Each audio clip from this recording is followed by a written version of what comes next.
Ticket कब बांटूं बताओ। अभी मीडिया वाले पूछेंगे आपकी लिस्ट कब आ रही है। मेरी लिस्ट कोई कांग्रेस बीजेपी यूं थोड़ी कि हर कोई निकाल देंगे लिस्ट। मैं बहुत सोच समझ के जीताऊ और टिकाऊ, और आप सबके चेहरे पढ़ के टिकट दूंगा कि चेहरे क्या कह रहे हैं, मजबूती क्या है, जवान क्या कह रहा है, सर्व समाज क्या कह रहा है। उसी व्यक्ति को राजस्थान में राष्ट्रीय लोकतांत्रिक पार्टी की टिकट मिलेगी जिससे जनता पसंद करती है। मैं मेरी तरफ से कोई टिकट नहीं देता, मेरी टिकटें जनता देती है। और मेरी टिकट के लिए दिल्ली में कोई स्क्रीनिंग कमेटी नहीं है। और दूसरी कौन सी है कांग्रेस की कमेटी, रामनिया जी रेवड़ा पुराना का है, CWC रामनिया जी पुराना तो मारूफ पहले का, और मेयर प्रधान जी रेवड़ा बीजेपी के माए पहले, CWC स्क्रीनिंग कमेटी, प्रभारियों की मीटिंग। यहाँ तो कोई मीटिंग नहीं। मैं चल रहा हूँ ना, मेरे तीनों MLA पूछ लेता हूँ इनको, बताओ क्या करना है। नौजवान है, फोन करके पूछ लेता हूँ।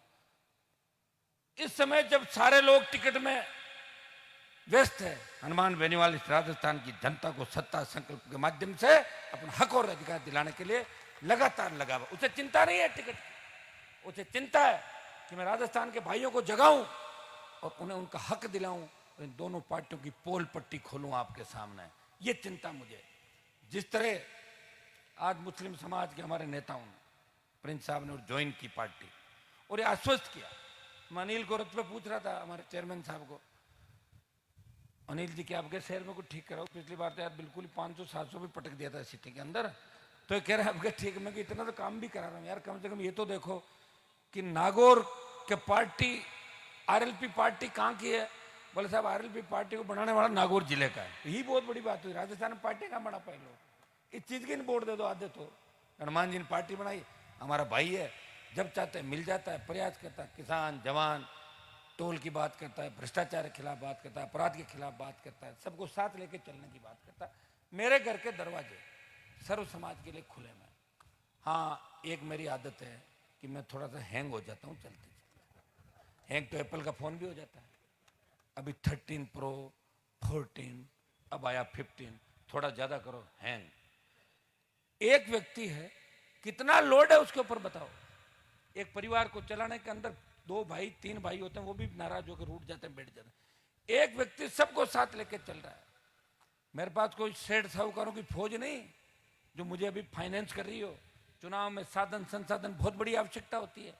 बिना साधन संसाधन के धन्यवाद दूंगा राजस्थान के किसान के बेटों का कि जब भी 5 लाख की रैली कराई, 3 लाख की रैली कराई, छात्र संघ के जब चुनाव बंद हुए, कोई नहीं बोला राजस्थान के अंदर। एक व्यक्ति बोला ये किसान के बेटे हैं, ये अध्यक्ष बनने चाहिए, ये लोकतंत्र की पहली सीढ़ी है, चुनाव बंद नहीं होने चाहिए। 1 महीना बराबर छात्रों के लिए लगाया राजस्थान को।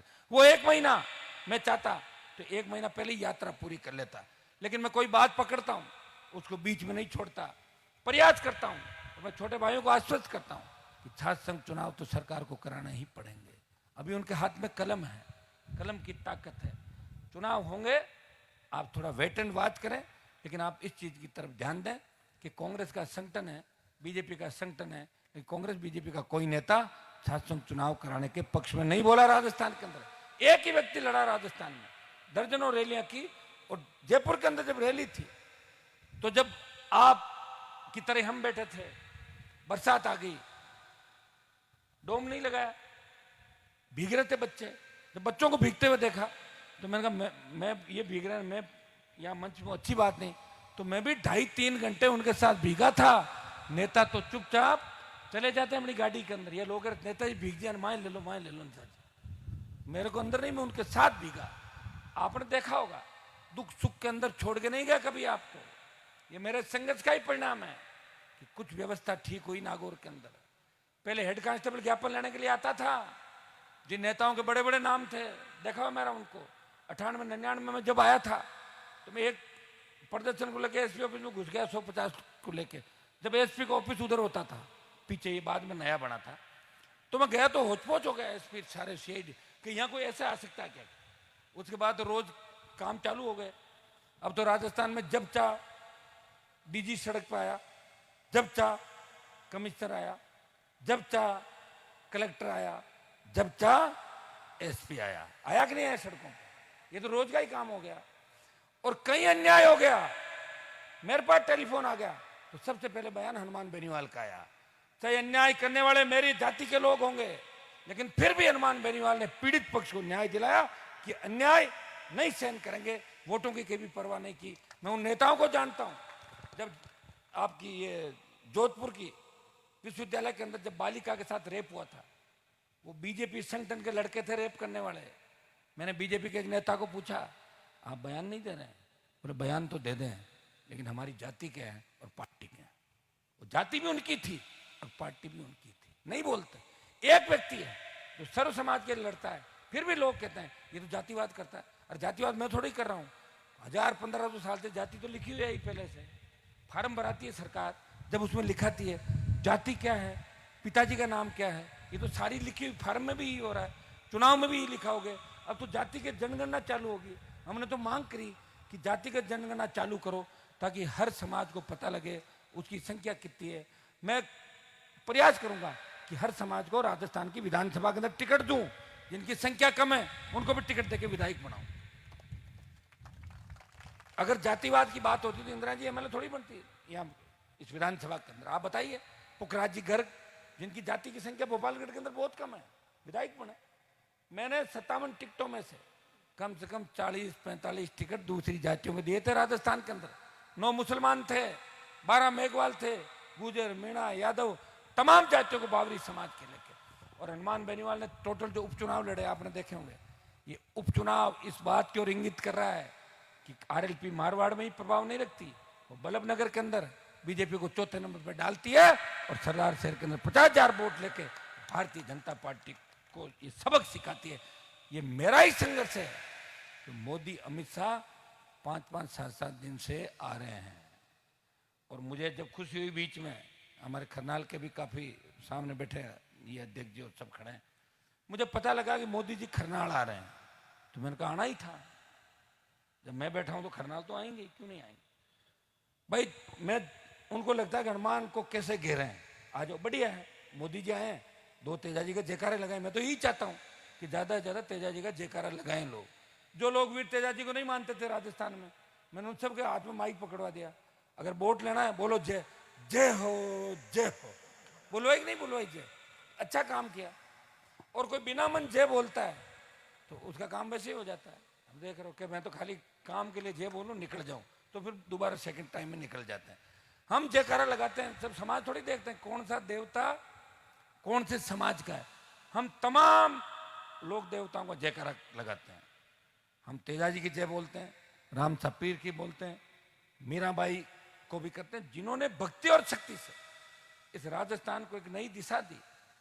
इस देश के इतिहास के अंदर स्वर्णिम अक्षरों में जिनके नाम लिखे गए, उनको याद करना।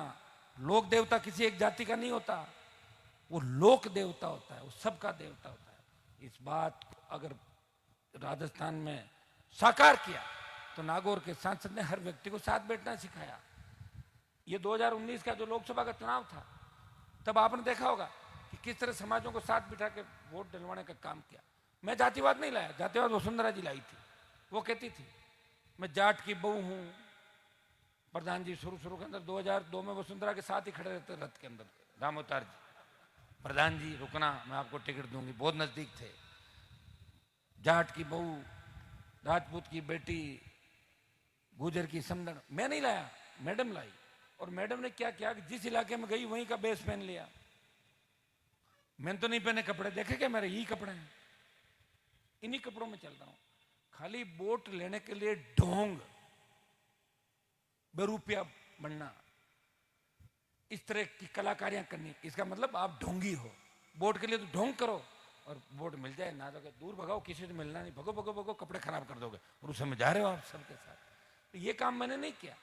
हो सकता है कि 23 के अंदर भी, मैं नहीं कहता कि राष्ट्रीय लोकतांत्रिक पार्टी कोई 100 सीट जीत जाएगी, लेकिन ये तय है कि कांग्रेस और भारतीय जनता पार्टी को परेशान कर दिया राजस्थान के अंदर, बुरी तरह परेशान होगी दोनों पार्टियां। और कई नए दलों का उदय हो गया राजस्थान के अंदर, नए दल आ रहे हैं। मेरे पास रोज टेलीफोन आ रहे हैं कि साहब धन्यवाद आपको, हम भी तैयार तो हुए। और तमाम सेकंड पीढ़ी के नेता बच्चे, आप देखना इतने नए उम्मीदवार होंगे दोनों पार्टियों में, कांग्रेस बीजेपी में, आरएलपी में, दूसरी पार्टियों में। और जो पुराने घराने जो लेके बैठे थे कि सत्ता तो हमारी है, चाहे जैसे बेवकूफ बनाएंगे लोगों को, सीमेंट कंपनियों की दलाली करेंगे और लोगों को कहेंगे हम तो पाक साफ है, ईमानदार है, हम पैसा नहीं लेते, पैसा सिर्फ सीमेंट कंपनियों वाले से लेते, उनके मुनीम है और लोगों से नहीं लेते। कितने भ्रष्टाचार होंगे, कौन पोल पट्टी खोलेगा? हम भी यही रहते हैं, हम भी समाज के अंदर एक हिस्सा समाज का, हर चीज को इस पे नहीं कह सकते, क्योंकि मैं ही कह दूंगा तो फिर बाकी बचेगा क्या? कई लोग ये भी कहते हैं कि हनुमान जी आप आरोप नहीं लगा रहे हो, इतना जघन्य अपराध हो गया। अरे मैंने कहा सारे आरोप मैं ही लगाऊंगा, बाकी भी तो लगाना, तो बाकी लोग भी तो करें छोटे मोटे काम। रामनिवास जी इस बात से मेरे से नाराज है, आप क्यों नहीं बोलते हर मामले में? मैंने कहा कुछ मामले दूसरों के लिए छोड़ दो, पता हमारे को सारी बातें, लेकिन सारी बातें पता होने का मतलब ये नहीं कि सारी बातें हम ही करेंगे। जो मैं लगा रहा हूँ ना मोदी पर आरोप, लगा रहा हूँ ना राहुल गांधी पर आरोप, वसुंधरा पर लगा रहा हूँ ना, गहलोत। अब कोई कहता मैं सरपंचों पर आरोप लगाऊंगा, तो मैं भी तो पार्टी का नेता, अच्छा लगेगा क्या? तो सरपंच साहब को क्या लगेगा, यार हनुमान जी हमारे पीछे हाथ धो के पड़ गए। मैं बराबर के लोगों पर आरोप भी लगा रहा हूँ, ये सही है। जो बराबर के हो, जो लोगों को बेवकूफ, उनकी बात भी करता हूँ। जो चले हुए कारतूस है, जो चल गए, उनका नाम मैं नहीं लेता, वो अपना भी मिट गए, मिट रहे हैं, मिटते जाएंगे। और ये 23 का चुनाव उन लोगों के लिए इस राजस्थान में आखिरी चुनाव है, ये भी मैं आपको बता दूं। मेरी लिस्ट है, अभी मैं आराम से जारी करूंगा। पिछली बार मेरे से चूक हो गई थी, मैंने बहुत लोगों की मदद करी। किसी ने कहा आप मेरे मामा हो, किसी ने कहा आप चाचा लगते हो, किसी ने कुछ कहा, किसी ने ताऊ जी, किसी ने भैया जी, क्या मेरी टिकटें नहीं लड़ने दी, मैं कम पे रह गया। लेकिन इस बार कोई मामा जी है और कोई भैया जी है, आरएलपी सब जगह लड़ेगी। और एक भी जगह आरएलपी की वजह से किसी बेईमान मक्कार को फायदा नहीं होगा, इतना विश्वास में मीराबाई की धरती से आपको दिला के जा रहा हूं। इसलिए अभी सूची को रोक के रखा है। मीडिया वाले सुन लो इसी बात को, और क्या, सूची रुकी हुई है, अभी रथ धीरे धीरे चलेगा। जो जो रथ निकलेगा, हवा किस इलाके की क्या हवा है, उसी हिसाब से रणनीति बनती जाएगी, सूची जारी हो जाएगी। इंदिरा जी भावुक हो गई, मेड़ता में खूब विकास हुआ, काम हुआ। मैं इंदिरा जी को धन्यवाद दूंगा कि इंदिरा जी ज्यादा पढ़ी लिखी नहीं है, फिर भी विधानसभा के अंदर मजबूती से लड़ी। और ये मेरे पुखराज जी गर्ग और इंदिरा बावरे दोनों, अगर मैं कहीं भी था, चाहे नागौर में बंजारा आंदोलन था, मैं नहीं था, दोनों पुलिस से भिड़ गए और बंजारों के घर बनाने के खड़े रहे। और राजस्थान की सरकार को आखिर उनके पक्ष में फैसला करना पड़ा। ये लड़ाई इन्होंने प्रदेश के कोने कोने के अंदर जाके आरएलपी के तीनों विधायकों ने लड़ी। और विधानसभा में मेरी कमी थी, मैं नहीं था, फिर भी तीनों विधायक बेल में बैठ जाते थे, चाहे पेपर लीक की घटना हो, चाहे बजरी का मामला हो। इनको सस्पेंड भी किया, बाहर निकाला, लेकिन डरे नहीं, हिम्मत नहीं आ रही। इसलिए एमएलए साहब आपको हिम्मत हारने की कहाँ जरूरत है? आपके पीछे तो कितने सारे लोग खड़े हैं, कितने सारे लोग खड़े हैं, और फिर इनके साथ मैं खड़ा हूँ। हनुमान जी की तांती बांधने से भूत भाग जाते हैं। मैं तो साक्षात आपके बीच खड़ा हूँ, हनुमान जी बजरंग बली तो नहीं, लेकिन नाम मेरा हनुमान है, मैं भी उनका ही पुजारी हूँ, साला सरवाणों का। इसलिए एमएलए साहब आप मस्त रहें,